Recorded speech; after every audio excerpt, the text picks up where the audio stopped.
Does the appalling treatment of Novak Djokovic show just what a disaster Australia's COVID-0 approach has been? Yes, it does. I think it's been very valuable, very important that someone as famous, as iconic as Novak Djokovic has been at the centre of a test case here. I think it shows up. It just exposes to a very bright light. Yes, the incompetence and the heavy-handedness of the Australian regulations. I think the Australian politicians, and they're not alone in this at all. It's happened in Australia, and so they have been exposed in this way. But it's shown that so many of the politicians around the world have lacked the stature to cope with the events that are unfolding around them, and even as it became demonstrable of the fact that they couldn't beat the virus. None of their restrictions, none of their regulations worked.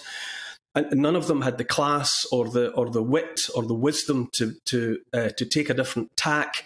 They've just continued to stand at the roulette wheel and keep on gambling that their one option would finally win them back all the money that they had lost. And I think watching the Djokovic family, for example, they ran rings around the Australian authorities. They appeared dignified.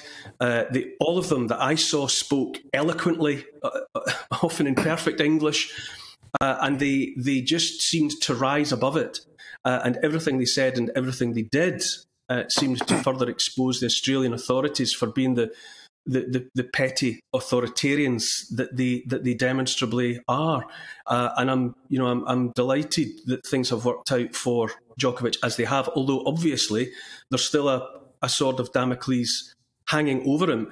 And I think that's another telling element, perhaps the most telling of all, that Djokovic, as we know, followed the law. He followed the letter of the law. He did all that was expected of him. That judge today tried to underline that. And the fact that the Australian government is still, retaining the right basically to overlook the law, it is so telling. I remember I was in Canberra filming in Australia in 2015 around the anniversary of Gallipoli. And in New Parliament House in Canberra, there's a copy of Magna Carta proudly on display. It's the only one in the Southern Hemisphere. Magna Carta is one of the foundation blocks of democracy, of modern liberal democracy, and the rights that we all hold so dear. And fundamentally, Magna Carta underscores the fact that no one is above the law. Not emperors, not kings, not politicians, not governments. No one is above the law. That is, and the fact that Australia has a copy of Magna Carta on display in New Parliament House would seem to suggest that they also agree with that. But their present cohort of politicians have just run roughshod over that.